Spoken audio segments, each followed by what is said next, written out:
everybody. Welcome to the Hallmarkies podcast. We're really excited to be here today to do one of our interviews / rankings that we've been doing with a few of our Hall stars. And who better to do it than Kristoffer Polaha, one of the fan favorites.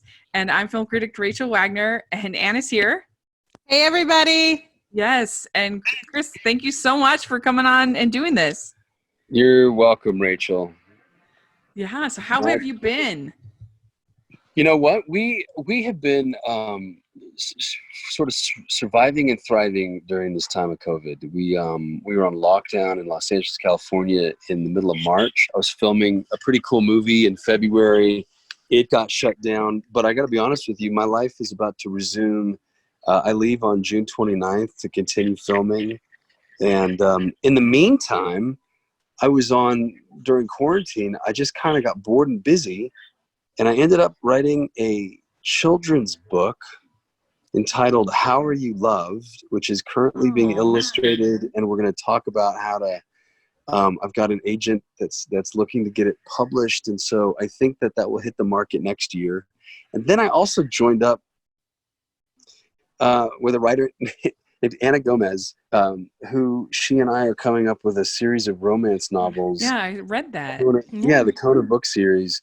And the first book of the series is called A Moment Like This, and it's gonna sort of be this awesome little series that takes place in or on the Hawaiian Islands. So each book is probably going to take place on a different island, and we'll see how it goes. If it's if people like it and they buy the books, then we'll keep writing more and more and more. And ultimately, the goal is to take them from book to from page to screen. And so hopefully, I haven't talked to Hallmark about this yet, but hopefully take it to Hallmark and get a series of movies made out of the books. Oh, Hey, I hope so. If you need like a good excuse to have a business trip.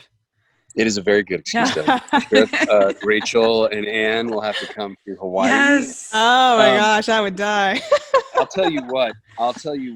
You guys, because you've been so awesome and so loyal, I have a really awesome Hallmark piece of news about something that happened over quarantine, but I cannot share it yet. All right. But when I do, I will. It will be a fun way to. I'll let you tease the information out to the people, because it's something that just got bought and is now in development with Hallmark, and it's going to be very fun and exciting. Yes. Oh, I'm so excited. Let us be the first. Don't let those guys over at Deck the Hallmark steal it. I know. When Deck the Hallmark finds out, I'm going to give you guys the scoop. They're going to be, come on, bro. Oh, they will. Yeah. I'll give them something special. They'll have something else. We actually like your movies.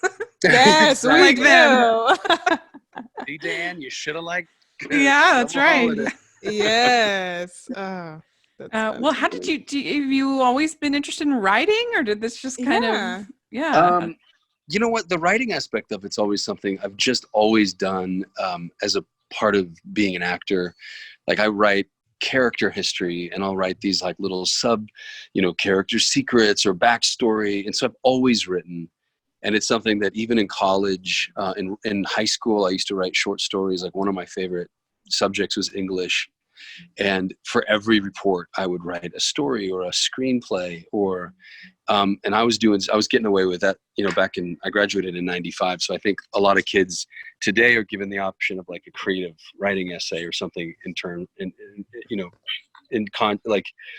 place of a research paper.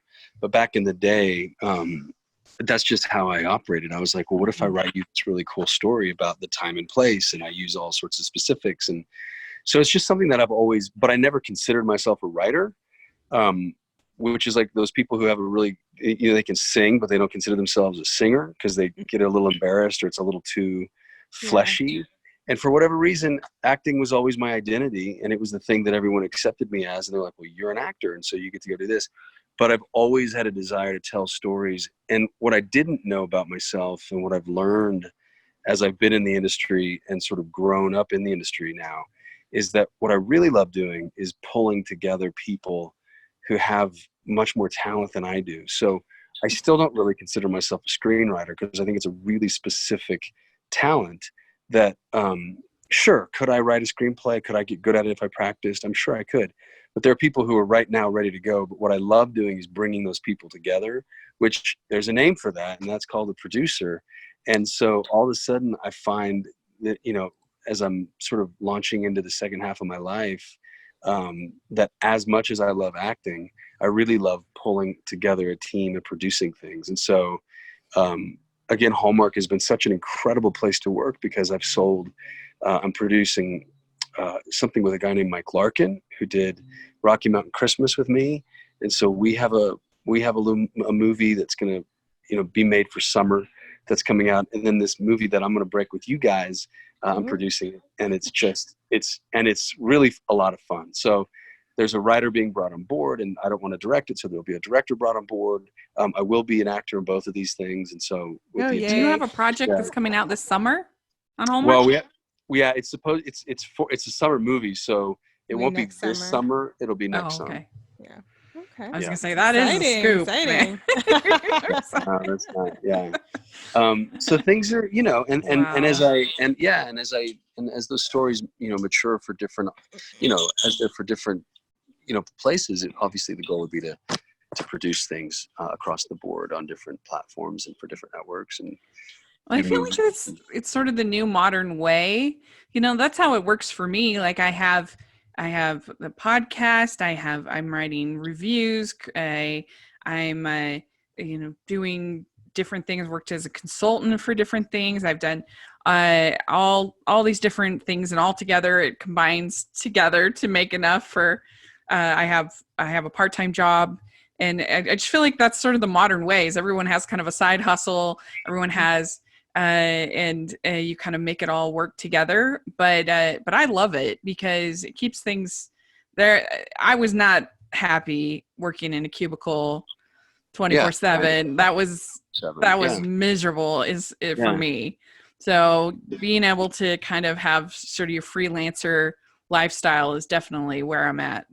Different outlets. Yeah. Different outlets. And it's also just a different, when you're young, and you're in your 20s or even your late teenage, and you want to become a writer or an actor or, whatever it is that you want to get involved in, a part of the goal is, well, how do you go from not being a part of that industry at all and then getting into the industry? But then once you're in the industry, I think, anybody given a certain amount of time and success is going to start looking around going, well, why I can do that too, or I can do that, or this is as much fun as I thought it was going to be, and I'd rather do. And so I think as we mature and we should be allowed to change, because also if you list off everything that you're doing, it all surrounds writing. It all surrounds, doing what you do very well, which is, you're a critic, and that takes a very special talent to be able to look at something, see the good things about it, see the things where it falls short in a way that's sweet and sets those people up for success next time around. Not everybody could do that. And so like me, not everybody knows how to build a story like you're building a kitchen for somebody. Like I couldn't remodel someone's house, but there's a guy who, and that's the same thing. You get hired originally to build the cabinet or to do the demo. You work on a job site for a couple of years, and before you know it, you're like, I can do this. I can actually do this, and I can do it for you cheaper. And I have a sense of craftsmanship, and I think it's going to be better. And so I think that's kind of I think that's a natural progression. Yeah. I also think the industry, sorry to interrupt you, Rachel. I also think the industry is becoming so specific that I would not be surprised within the next 10 years if I could start making my own movies and sell them directly to my audience. I have a feeling that the way that the industry is becoming so specific, like Netflix for Netflix, Amazon for Amazon. Washington, D.C. just lifted the Paramount Act, which was instated in 1942, I think, where Paramount couldn't own theaters because they didn't want the studios to have a monopoly on how to distribute those same films. They wanted equal distribution across the platform. And that's being lifted. So now all of a sudden, Warner Brothers is going to have a Warner Brothers theater, or Netflix is going to have a Netflix theater. It's going to be so specific that if you're a fan of Kristoffer Polaha, and I can get a financer to come in and pay for a slate of movies, and people can buy those movies directly and stream them at home the way they would want to stream anything else. I can't see why, and in a weird way, that's already happening with bigger name stars like Adam Sandler, who Netflix just paid $1 gazillion for to make in movies for Netflix. But it would just be his channel, you know?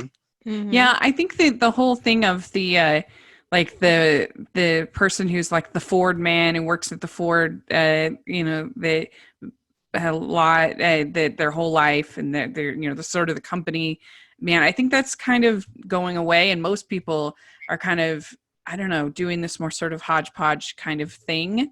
But then also, I think you're absolutely right about the theaters. I think that before too long, we'll basically have sort of franchise theaters like that you have with restaurants.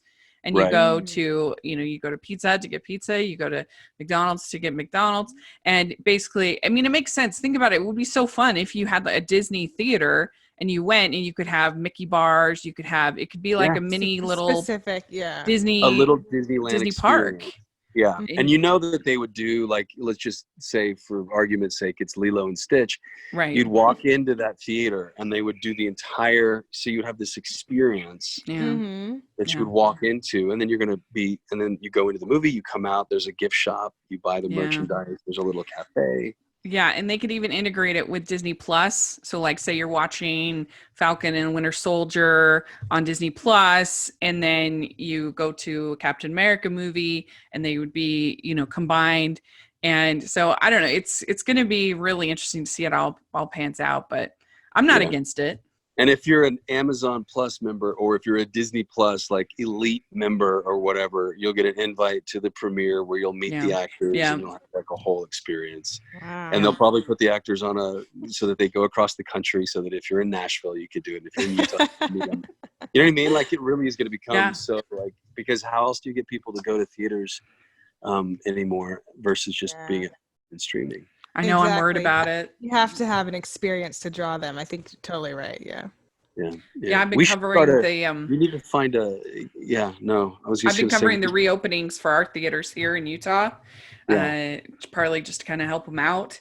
But it's, I'm worried about it, but I could definitely see it going that way. But anyway, we're excited to talk to you about your movies. And what we decided to do is we decided to talk about the mysteries up front, and then rank the other movies, because we felt like they were kind of their own thing.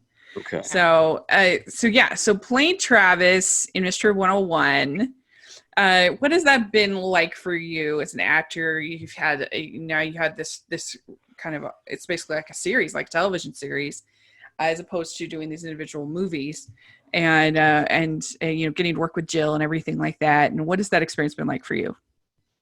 So far, it's been really, really wonderful. We've made 5 movies.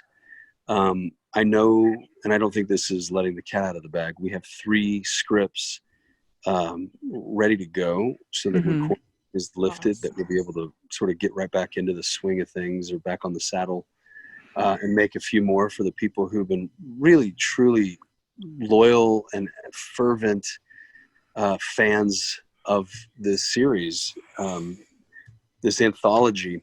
And playing Travis as an actor has been a delight, because I remember her name was Mary Beth Sprouse, and she worked for Hallmark for a while, and now she's the head of Sony.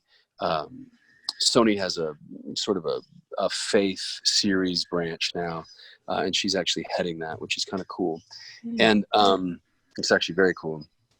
And anyway, when she offered me the job, I said, okay, but I want to play him really, like, I don't want him to be like a Hallmark. Like, he's not going to be like this dope-de-do detective. Warm and fuzzy, Yeah, like kind of blundering through. Like, he's going to feel, I want him to feel like a legitimate detective, and I want to honor the genre. And frankly, I want to kind of create somebody that can stand alongside of all these other cool detectives that TV has produced, because it really is a fecund genre. And I just thought, how fun would it be to enter that pantheon with a character? So Travis Burke, I got a few calls when we were filming the pilot, and they said, you know, it feels like we're watching a different network when you're on camera, and we need you to tone it down a little bit. Like, you feel like watching True Detective versus something for Hallmark. And I said to Mary Beth, please just trust me. You've got to like you have to understand where he's coming from. he basically is an outsider entering into your world. And as he enters into it and settles into it, like you'll watch him thaw and you'll watch him relax, and he'll become a part of that universe, like the Hallmark universe. Yeah. But he's not when he on the onset. It's not going to So start pilot, that. Yeah. yeah, and so that pilot has to be like a legit cop who's rough and who's jaded and who's, you know, not trusting and who's dangerous and who's seen a ton of bad stuff in his life. And then as Amy's joy sort of washes over him, he's going to soften and he's going to enter into this world. And I said, plus you're going to take the audience on a ride that they're really going to love. And I said, just trust. And they did. And they were happy. I think that they did. And I certainly was happy that they trusted me with them, because, you know, he's a good character and it's a fun character. And you know, being Jill's leading man, to, you know, the co-star, her leading lady, she is just a really joyful and fun person to work with. So between her and the character Amy, who's, you know, this really joyful, smart woman, it's just a fun job to have. And I love being on something that people are really digging. I mean, I think we're their #1 rated mystery, and I think our mystery overseas has captured an audience, and so it's actually a really cool thing to be a part of. So I'm excited to see where it goes and what they do with it now that they've kissed. Yes. You know, there's a little smoochy on record. Sorry, I'm moving around here. I'm curious to see where they take that relationship, and I've had a couple conversations. Heather Overton is now the woman in charge on the executive level at Hallmark, and so now she's taking Mary Beth's spot. And so we've had a couple conversations about where the relationship is going to go and what's that going to look like. And so it's good. I think people are going to be pretty pleased. We're excited about that. Yes, I was so excited about the kiss. I was like jumping up and down. Yeah, it was fun. It was really fun. Do you have a favorite of the mysteries that you've done? I have a least favorite, which I've told you guys before. Least favorite? The second one. I was like, what are we doing? Play one. Yeah, the play one. Yeah. Playing Dead. Playing Dead. I like that one. But people have really liked it. And I think that and it was kind of campy in the right way. And I think that it is aged better than, like, looking back on it now, I'm like, yeah, it wasn't so bad. But I think the one that we had the most fun with, the one that was sort of the one that launched the ship, and we were discovering things, and we kind of was obviously the pilot episode, Mystery 101. What would the name of that one have been? Do you guys know? First, was it just Mystery 101? I think it was just did it have a name? I'm trying to remember. I don't know if it had a colon. Yeah, it was just Mystery 101. I'm just at least on IMDb. But that one, there was a lot of carnage in that one. Yeah. There really was. Didn't like 4 people end up dying? Yeah, there was lots of arrests and lots of murder. We were like, what is this? So yeah, and it was just it was a lot of fun and Blair Hayes was our director, and he came up from LA, and he just did such a wonderful job, and we had all the right toys. We had a giant like Russian arm, which is this giant crane that, you know, gets to do all sorts of stuff, and so it was cool. I think that would be the birthing of Travis and Amy was probably my favorite episode. My favorite is Dead Talk. First of all, I love the name. I think it's hilarious. But I also loved Matthew James Dowden as her ex, and you getting all jealous. Right. That was really, really fun. And he was a great interview. He's such an interesting person.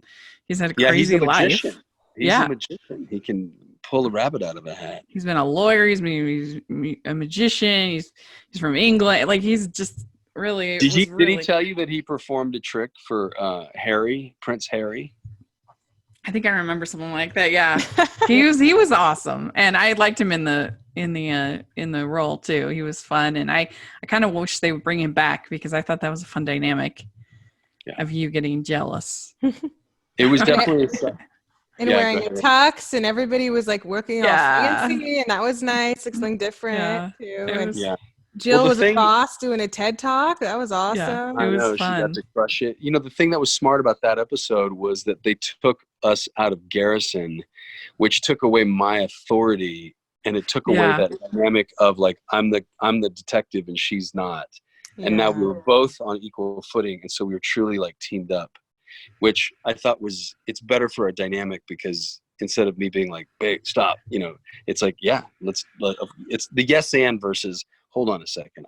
We have to follow protocol, and which we were tiptoeing around the first couple of movies, because it was like, I'm a cop, like how you can't, there's certain things you can't do. And so we were always trying to justify it to make it make sense. Because if you take it too far out of reality, the audience is going to be like, well, this is stupid, Yeah. And we're trying to keep that from entering into the conversation. And do you have a favorite? My favorite is the one he doesn't like. Mystery 101 Playing Dead. I don't know why. I just really, really like that one. I liked the theater dynamic. I liked I rewatched the end the other day at the marathon. Like, you kind of have the light bulb moment go off. Like, this woman really knows what she's talking about. Like, she just made this person confess, and there wasn't even speckled blood on the monkey's eyes or whatever.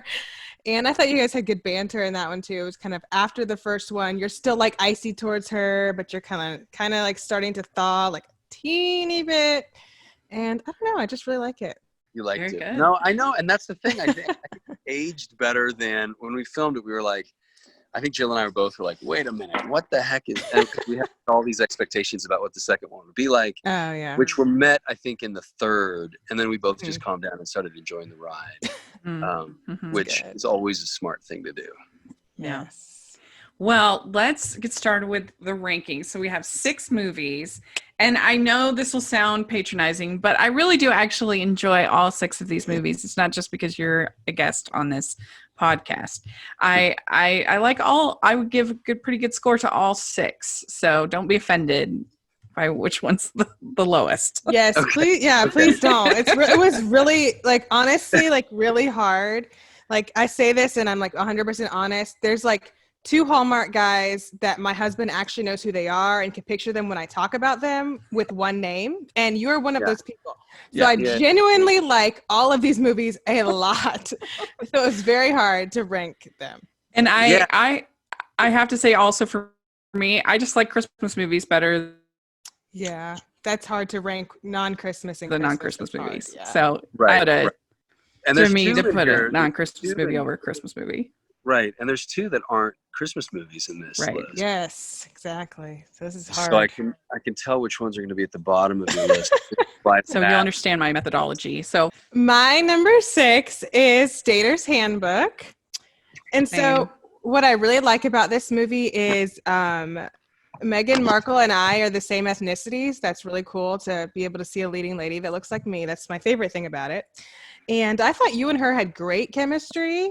What I didn't like was the other guy's character. He kind of drove me a little bit crazy, and because she was picking between both of you, they kind of showed him more than they would a regular other guy. So I just wish they wouldn't have showed him as much and showed you guys more. That's kind of my only thing about it, but I think it's a cute movie. So, yeah. Dater's Handbook is also my number 6. Oh, wow. Yeah. We have not compared lists, so we don't know. So this is all new. Okay. All right. Oh, yeah. We don't know. Yeah. No, we have not. And I think that it's a fun movie. I like that it's actually about dating. I don't think very many Hallmark movies actually talk about the process of dating, and they just are your old friends, or you've known each other from high school, or, kind of a thing. And you don't really like have the awkwardness of dating, which I think is a fun element. And you got to see the 2 different guys who are both like pretty decent guys. Like, neither of you are horrible. There's not a bad man of business, which I appreciate. And I didn't really love the side characters. Like, her mom and sister were my favorite in the story. Also, there was like no way that she was their daughter. I didn't think it looked. Yeah, that was what was weird to me. I'm like, how is this girl your daughter? Like, that was weird. It was a little bit of we talked about the sister role. At least we were like, well, why isn't the sister at least half black and half white? Yeah. Like it was. That was an odd beat, and we acknowledged that while we were filming it. We were like, that's good. But that's really the only. I think it's perfectly cute and fun, and I mean, you do take her on a date to go to the gym, which would be way down on my list of possible dates. Yes, me too. Wait, ladies, you wouldn't want a suitor to say, "Come jog with me on a treadmill"? No, Let's go get No sweaty together. way. and you destroy her iPod. Yeah. Oh, I yeah. fell off the same thing. Yeah, I ripped her. Yeah, I wrecked her iPod. Robert was a mess. He was a hot mess. I enjoyed. That was my first Hallmark movie. Oh, yeah. I thought it was going to be my last. My agent said, "You know what? Just come in and come out and do this thing, and make your money, and we'll you'll do your pilot in the pilot season, and you'll have a series, and off you go." And I did not expect that I would enjoy making these movies as much as I did. And what happens is you go on for 3 weeks, you make your movie, and then you're set for a little while. And then if you're somebody who Hallmark, wants to keep using, you make a couple a year, and you can almost, it's not the same living as a series by any means, financially speaking, but it's enough to have a life and to be around to raise your kids. And so that was what Dater's Handbook, because I remember Megan and I were both sitting, we would have these things. I'd call my wife and I'd be like, "We're going on a fake date, babe." And she's like, "Okay, who is this person?" And I was like, "It's Meghan Markle. She's the girl from Suits." And but Megan and I would sit there and talk about kind of our desires for the future and what we wanted to do. And both of us didn't really plan on doing many more Hallmark movies after that. But the response from the audience and this world, now we filmed it in 2015, and then it aired in February of 2016. And I got to be honest, I feel like there was like a generation that Hallmark was entering into where it became like, it sort of caught a zeitgeist, and it just became a part of the pop culture vernacular. And it's certainly, I don't know, like I've thoroughly enjoyed becoming a resident at Hallmark, and being a staple for them to use, because it's just a treat to go on and do these movies. And of course, as far as that movie goes, Megan and I had a blast working together, and I was she was single when we were doing that movie, and a few months later she met Harry, and I remember getting a text from her saying, "I met somebody." And I had been giving her like advice. I was like, "Hey, you gotta go out into the world, and you gotta like find the guy you want. You can't just settle you at it, And so I was giving her all this kind of advice, and to be really honest with you, for the actors who know me, or for the audience who knows me, a lot of it was like biblical, like I was like telling her to hang on and wait, and just I was giving her some pretty serious adult sage advice. And so when she met, she couldn't tell me obviously who we met. But then the day that it was announced in the press, which was I think October of 2016, she sent me a text and she was like, "I gotta go." And that was kind of it, sadly. Like, I guess she disappeared the planet wherever they're off onto now. But yeah, it was fun to be a part of that story a little bit. That is so fun. That is really cool. That's really cool. So that was my takeaway from Dater's Handbook. Cool. Great. So Anne, what's your next pick? My next one is Hearts of Christmas. Okay. So I really like Emily Ullerup, and this one, you're like the bad man of business, which is different than most of the other ones. But you're like trying to like slash people's jobs and like take out money and stuff, which isn't super, super fun. But her joy and her love, softens you, and that's what I really liked about it. So yeah. And it's a Christmas movie. I mean, so yeah. So I have that a little higher. So my number 5 is Pearl in Paradise. Okay. I like it. I think it's really fun. It's different. It's in Fiji. It's but I think I like you better a little bit more on the cocky side versus the nerdy side. Okay. Which you are the nerdy side in Pearl in Paradise. Yeah. And but you have great chemistry with Jill. That one, it's a fun movie. I just like Christmas movies better. So okay, so it's just the fact that it wasn't Christmas that it kind of got ranked a little lower for you. Yeah, pretty much. Okay, let me address Okay, so I'll talk about Pearl in Paradise this round. Okay. And All right. and then when we get to Hearts of Christmas, I'll throw in some. But it's interesting, and because Dater's Handbook was the first Hallmark movie I did, and Hearts of Christmas was the second Hallmark movie I'd done.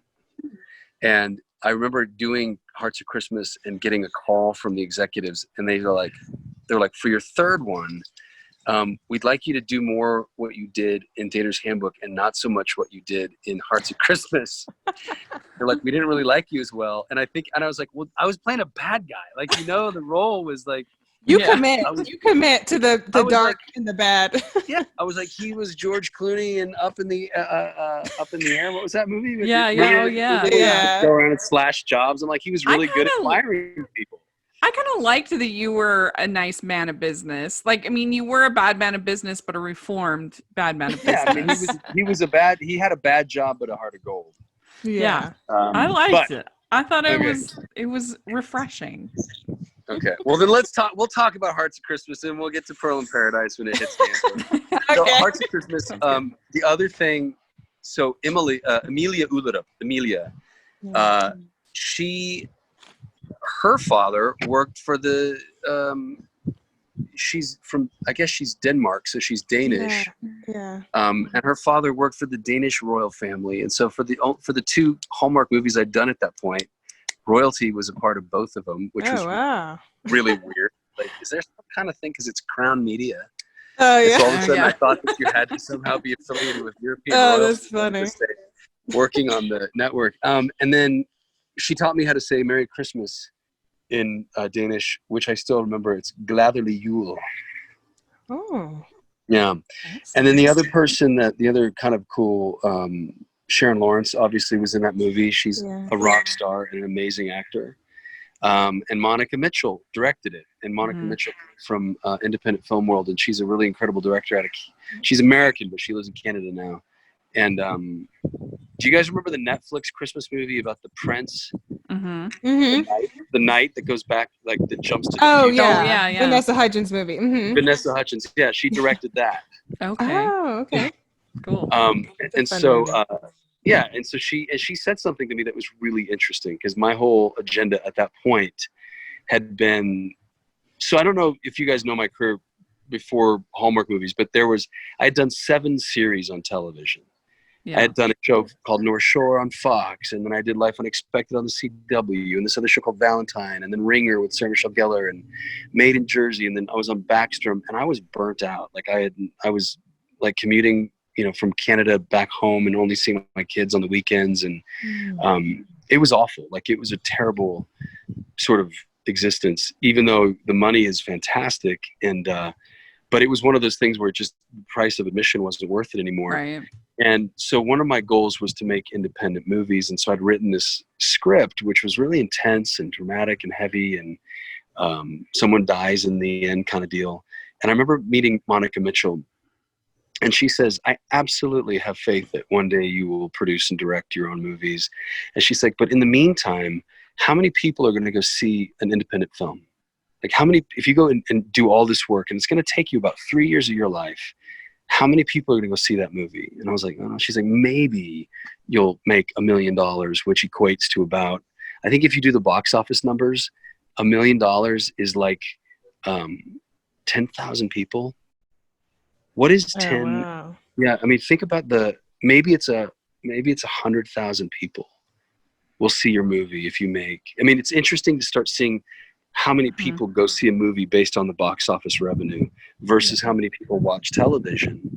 And she's like, when you do something that's populist, that's for the public, people are watching your movies. And these little Hallmark movies, like 3 million people watch it on the night it airs. And then when they start repeating it the way that they do, by the end of the life of these movies, Oh, you've got so many 80, people. yeah, I mean, Oh my gosh. like 80 million people, like 80 million individual households watch Hallmark throughout the course of the year. So at any given point in time, close to 80 million people are seeing each one of these films based on how much they replay it. That's a huge number that's a massive audience. And I wasn't aware of that until Monica had mentioned that. And all of a sudden that was I was like, huh, that's really Wow. interesting. like this is actually, you're reaching a much larger audience, in regarding these movies than you are. Well, we're Even certainly glad Yes, that you we did. are. That's for sure. That was so a Christmas story. Anne, what do you have at number 4? I have Small Town Christmas. Same with me. Oh, okay. Yeah, I mean, you got Charming Bookstore, and then I was talking with Rachel before this. This is, I think, the only movie where you are like a father figure, which was really nice to see, and I think really sweet. And I love Christmas sweaters, so I love men in Christmas sweaters. So all of these, I like that. But that's just something, I don't know. I like on the poster, y'all both have Christmas sweaters, so I think about it more with this one. Yeah. Yeah, it's a sweet movie. It's really good, and I like Ashley too. She's great. Yeah, she's awesome. Ashley's great. And you guys had a really good kiss in this movie, I think. It set it apart. You liked it? I did, yeah. In the snow and all, and I'm a fan. That's just sweet.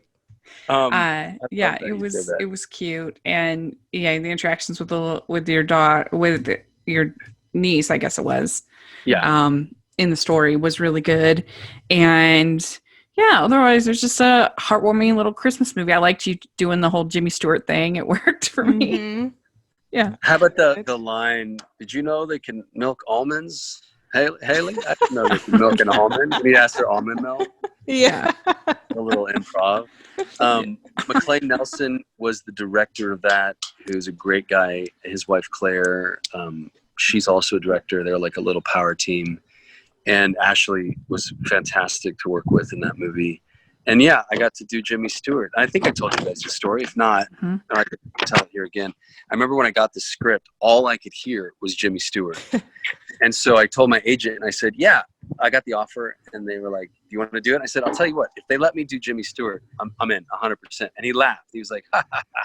You're so funny. I was like, no, I'm serious. And he's like, are you really serious? I was like, yeah, you should just let them know that, like, as long if they're cool with me doing that. And so I got there and I met McLean, and he was like, so do you really want to do, how Jimmy Stewart are we talking about? And I was like, I mean, it should just have like a vibe, like an essence of, and so he had this little dial where, if it was too Jimmy Stewart, he'd be like, you got to go towards Chris a little bit, so it was fun. And that was a really fun project to work on. It was good. Yeah. All right, Anne, what's your number 3? My number 3 is Pearl in Paradise. Yes. I love this movie. I love traveling, and so I've never been to Fiji, but I felt like I went to Fiji when I watched this movie. It's just so beautiful. And, this movie is what helped you and Jill get Mystery 101, because the chemistry is just fantastic. I mean, it's just like, wow. Like, it's just really, really good. Cool. And I thought it was hilarious. You as a nerd, I thought it was so funny. Like when you fall down that thing, it's so funny to me. I have to rewind it when I watch it because I think it's hysterical. So I thought that was really good. Yeah. And waterfalls, and it's just really pretty. It's a good movie. Yeah. So we have swapped because I have Hearts of Christmas at 3. Oh, okay. Oh, do you really? Yeah, I do. So funny. I thought it was refreshing to have a man of business that's actually the good guy. I liked it. It was something different. And I liked the whole story of the letters, getting all the letters from the different patients. That I thought that was very sweet. And you sort of honor, especially lately thinking about honoring essential workers, and that's huge in that movie. And I've actually said for a long time that I think it's one of the more underrated of the recent Hallmark Christmas movies. I think it's really good, and I like Amelia. She's good, and it has a pretty good tree scene. Tree getting seen. I remember that. Right. We have the snow. Right. We have a snowball fight. Right. We're out in the woods in a Christmas sweater. Question for you: it's underrated. Do they not show it as often as they show other ones? I'm not sure about scheduling, but I just feel like it's not one of those ones that's really talked about. Like, I think it's a billion times better than the Finding Father Christmas movies. And those are talked about all the time. And actually, now that you say that, I don't see it on the schedule that much. Like, I don't think Well, we might be uncovering some kind of underbelly of how the business works, but I only have made residuals on Hearts of Christmas. And I'm wondering what contract was used because it might be more expensive for them to air that movie. And so then I wonder if there's not a level of movies where if they own the whole thing outright, they replay it more frequently.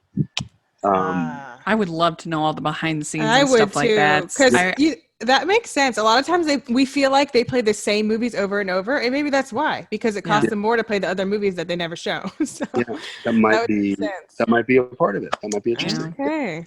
Hearts of Christmas, because did I talk about Hearts? I did. Yeah. Pearl in Paradise. Obviously Jill and I. Obviously Fiji. I brought my wife and kids. That's so fun. It was kind of sad. My father-in-law had passed away in April, and we shot that in May. And so it was an interesting family trip. We went and sort of grieved out, but being in a totally foreign location, especially one as beautiful and exotic and distant as Fiji is, had a lot of therapeutic value. And I remember one day specifically, my wife and I rented a boat to take our kids out to this wave called Cloudbreak, which is one of the world's largest. It's out in the middle of the ocean, about 1.5 miles off of the shore. And so you have to take a little motorboat out to it. And then you just kind of, we weren't surfing it, but we just wanted the kids to see it. And it really is, it made my son, our little guy at the time was 7. It made him start to cry. It was so big. And Julianne was so cool. She was like, well, why don't we invite Jill? She's just here too. And she's got no one, and we're going to go do this thing. And it's just, we have room in the boat. And so we invited Jill, and it became a really special trip for Jill and I as working friends, but then also for Julianne and Jill to bond up. And so that when we do our Mystery 101, they have a friendship. And when I know her husband, Dave, and it just becomes like so much easier to sort of function together because everyone, it's truly a community. It's a family. And so that was fun. Pearl in Paradise was fun specifically for the fact that we shot in Fiji. And of course the people there were amazing.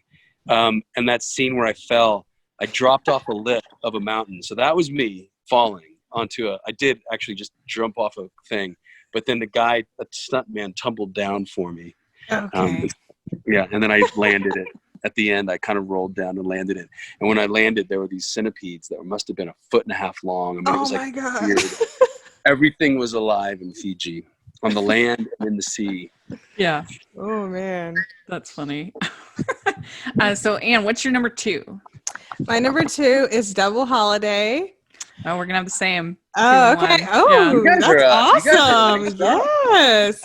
Okay, so I mean, this movie is refreshing. It's fresh. This is like never been done before, basically.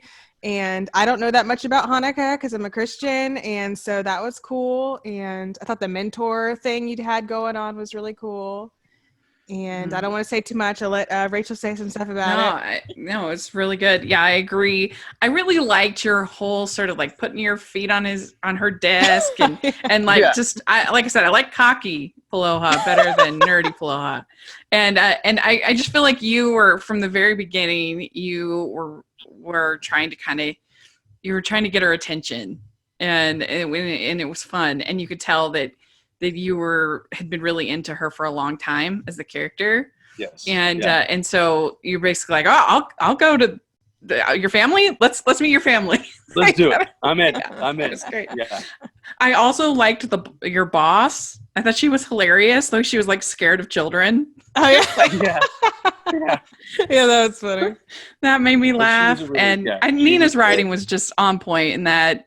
We love Nina, and I thought she did a great job with that script. And I thought, when you're singing the Hanukkah song, I thought that was a really lovely little moment. And I at least didn't feel like I felt like it was more a Hanukkah movie than a Christmas movie to me. Yeah, I agree. I mean, I think it's interesting. A lot of the critics at the time, we hit at a really weird time for Hallmark because that was the same time the Zola commercial had come out. That came out, all that sort of scandal, if you will, hit a week before our movie premiered. And it didn't necessarily affect the ratings too much, but had that not been a part of the conversation, I think that movie would have fared a lot better. But it was a wonderful movie. Nina did a fantastic job telling that story. Carly Pope, who played Rachel, Yes. was just this. She's a wonderful, wonderful actor, just good. legit and good and equally amazing person. So we had a blast working together. And what's funny is I'm in touch with all of the women I've worked with. Like Megan and I keep in touch. We have our agent in common, so we do keep in touch via our agent. Jill and I obviously are shooting Mystery 101 together. Lindy Booth was on the Polaha Chautauqua recently. So she and I are still in conversation. Amelia Ullerup and I, we don't necessarily, we're not, like I texted her when she had her baby, like for those big life events, like we reach out to one another. Yeah, Carly and I are still in touch. And Ashley and I are, we're constantly like, when are we going to do Small Town Christmas where we get married and have come back from our book tour? Because it's like those characters are so much fun, right? Like Small Town Christmas Part 2, but it takes place in like a Bavarian village or something in Europe. Oh, that would be great. Yeah. So yeah, Double Holiday was a treat for that. And then the other personal story that was cool was that my manager, who has been with me professionally since I was a junior in college. Wow. She was a Gersh agent and she was my sort of, not my first agent, but right there, like the first and longest, and has been with me, and now she's my manager. But I asked her, I said, what is the Hanukkah prayer, the blessing? And she was on vacation in the south of France, and she locked herself into her bathroom and sang me the Hanukkah blessing. And so I have her singing in this beautiful voice. I called her up. I was like, Sally, your voice is gorgeous. And she's like, ah. So it was sweet. So that was kind of the fun. Oh, that's cool. Fun part of the movie. Yeah. Yeah. Wow. That's really neat. And you could feel that heart behind it. And so that's great. So our number one, our favorite. Yes. I don't care what Dan thinks, and check the Hallmark. We really love Rocky Mountain Christmas. Yes, it's the best. And this one has, I admit, some degree of nostalgia for me because it was the first Christmas that we covered Christmas on the podcast, 2017.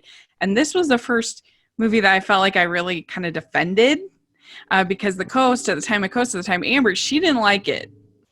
Oh my God. She didn't like What's it. wrong with her? And I don't know. And I liked it. And so I defended it. And I put it in my top 10 that year. And I guess what I liked, there were a lot of things that I liked. I liked the fact that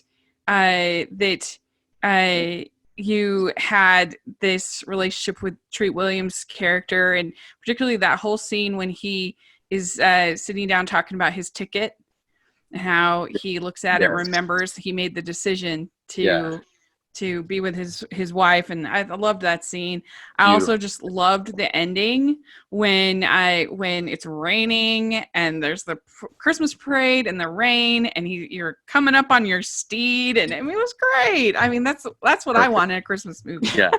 And I don't know, I love you and Lindy, and I loved Chris McNally as her brother. He was so dreamy to me. Right, that was the whole the baby Chris. The baby Chris before the day.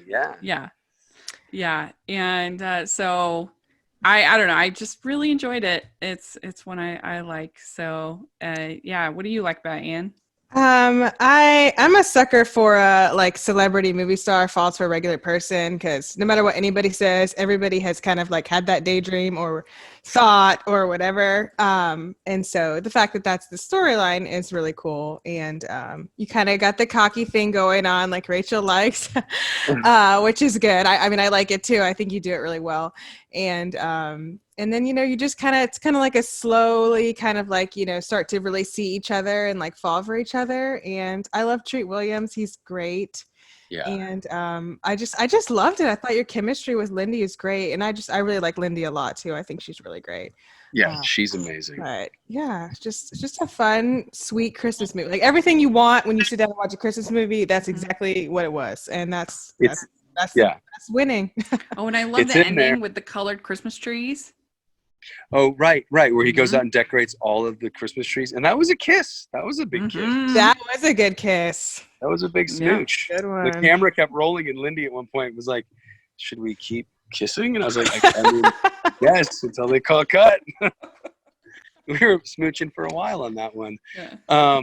Lindy Booth is a genius. She's I think that she's a wonderful actor, and I think that if she were in like a My Girl Friday, we always joked. I was like, we should pitch one of these where it's the cadence and everything from like a Cary Grant, you know, I guess those were the 50s, late 40s, early 50s kind of movie where it's just the real fast banter, because she can get into this character like everything's whip smart, everything's this kid, everything's that kid, and a lot of fun. Like, so that was fun. We're going to Treat, obviously, has more stories. He told me stories about a trip that he and Robert De Niro and Christopher Walken, that he and Christopher Walken and Robert De Niro took to Cuba back in the day. Oh my And gosh. they got a flat gosh. tire, and he was the only one who knew how to change a tire. And so just, I mean, he had these amazing stories, and he was free to share. I mean, I was like, tell me what else you got? And then obviously Mike Larkin was the producer on that, and he and I got along so well that we're producing Trouble in Paradise, which is the summer film that's going to come out eventually somewhere. We have to film it first. And then it was also the highest rated Yes. Christmas movie that year, and it kind of won the night on across all the sort of platforms, which is a big deal. Mm-hmm. So that was it was received well that evening, the night it aired. Mm-hmm. Yeah. Great I really enjoyed it. Anne really enjoyed it. Yeah. You guys ranked it number one. I'll tell you. Yeah. Number one. Weird. I love that you guys are like, I love that this process isn't as you're like, you know, we like you better when you're cocky and less. And I'm like, yeah, of course. Yeah. Note taken. You know, but for the record, and I know this is kind of foreboding at this point, or maybe even taboo, Pearl in Paradise, because this was before all of that stuff hit the fan. But it was based on Woody Allen because he was a New York writer. Oh. So I was like, well, why don't I make him kind of like a neurotic New Yorker kind of. Yeah, you know? I can see that. And so that's where that guy came from. And then, of course, the Me Too movement happened and all the information about all those guys. Yeah. Mm-hmm. So, so what do you think of our rankings? I think your rankings are awesome. I mean, Yeah. I have the hardest time putting things down. Like, it'd be like saying, which is your favorite kid? Right. Right? But there is a special place in my heart for Rocky Mountain Christmas, because it was the third film that I'd done. So the first was Dater's Handbook, which was magical for its own purposes. The second was Hearts of Christmas, which I really didn't have a sense of what Hallmark was or what the audience really was looking for, or who I was within that. And so the first time that I kind of zeroed in on what I was wanting to accomplish through Hallmark and on Hallmark was with Rocky Mountain Christmas, and really went for it as far as acting goes, and as far as like coming up with characters and deciding to play things a little differently than, like, Robert Zappia is me. Like, that's who I am. Like, the Dater's Handbook character would be like, we were on a date with Kristoffer Polaha, like back in the day. And I don't know that I would take you to a gym, but like that was just my energy. And I think Megan and I were just having a lot of fun as two actors. And then Amelia, with Hearts of Christmas, I really was in a weird corner because he was technically a bad guy. He was a good guy, but he was doing a bad thing. Like he was firing people at Christmas time. And I felt like it was only right to play that, like, absolutely the way that one would play it in real life, which is, I'm here to do a job, and I'm not here to flirt, and I'm not here to be. And so, and I think he was diminished because of that choice, given the circumstance, given the network, given the, you know what I mean? When you're acting, you have to know who your audience is. Mm-hmm. But then with Rocky Mountain Christmas, I was like, all right, let's go for it. Let's have fun and be super charming and be a little arrogant and be a little thing, but like attractive, and have fun with it. And I think I'm happy too with the way that movie turned out and that whole process. And then, of course, Pearl in Paradise led to The Mystery Cycle, which has been amazing. Small Town Christmas was amazing because I got to do the Jimmy Stewart thing. And then Double Holiday I thought was amazing because it was a message movie about, you know, it was reaching across the aisle to the Jewish community, and I thought it was important, and I thought we did a good job with it, so I'm proud of it. Yeah, so there's nothing on this list that I'm embarrassed about, which is not entirely true for the rest of my career. There are a few things that, ooh, I shouldn't have done that movie. That was terrible. And yeah. It was awful. So, sometimes you have to pay the bills. So we get it. Sometimes you just say yes. And your rankings, to be honest, the only one that you guys disagreed on are you agreed on number 6, you agreed on number 4, you agreed on number 2, and you agreed on number 1. So it's just the interchange. Rachel, you explained, Pearl in Paradise because it wasn't Christmas, but. So I can stand behind your ranking, and I'm honored that you guys even ranked the films. That means a lot to me. Well, thank you so much for coming and doing this. We really appreciate it. And do you want to share your social media? If people want to follow you and all, you do your haikus and all that fun stuff. Sure. Yeah, you're so sweet, Rachel. So on Twitter, I'm Chris Polaha, which is Krispolaha. And I've been doing a little daily haiku, or I call them Polahaku, which I got to be honest with you, the last month has been brutal. Like it's just, I'm trying so hard to, it's just, there's been so much to talk about. It's been, our country's in a really precarious and necessary moment. I mean, there's a lot to talk about. And so trying to do something that's encouraging and uplifting, but relevant and important at the same time and not ignore what's going on has been a cool challenge. And then on Instagram, it is Polahaha. So Polahaha. And I've been doing, I'm on hiatus for the summer, but I've been doing a Polaha Chautauqua every Friday. Have you guys been able to see those yet? Yeah, I've been able to see some of them. Yeah. It's really good. I like it. Yeah, fun little things where I'll get some friends to come on and we'll talk about certain things. And Chautauqua was an old Native American sort of gathering weekend where people would come and trade, goods and ideas and poetry and art and music. And so I thought, well, how cool would that be for quarantine to genuinely, it started out of a need to communicate with the rest of the world and see what other people were going through. And then it kind of took on a life of its own, and it's been this fun little thing. But I'm taking a break for the summer because it's a lot. You guys, what you do, it's intense putting a show together. It's intense organizing everything and thinking about it. And the doing of it is the easiest part of what you guys do. So I have a whole new respect for you, Rachel. And I appreciate you ladies so much. Oh, thank you. We appreciate you, and we look forward to that scoop. Yes. You hold me on that. Special scoop. Oh, I will. As soon as the paperwork is done and I figure out how I'm going to start to tease it out to the audience. But it really is it's quite a thing, and I'm excited about it. I'm really proud of it. Well, Awesome. have a great Christmas in July. Yes. Enjoy. I think we're all ready for a little Christmas in July, aren't we? Oh, yes. We're like, we'll take it. Definitely. All right, ladies. Well, all right. Thanks so much. I appreciate you having me on. All right. Thank you so much. We'll talk to you later. Okay. Bye, Rachel. Okay. Bye. Have a good day. Bye.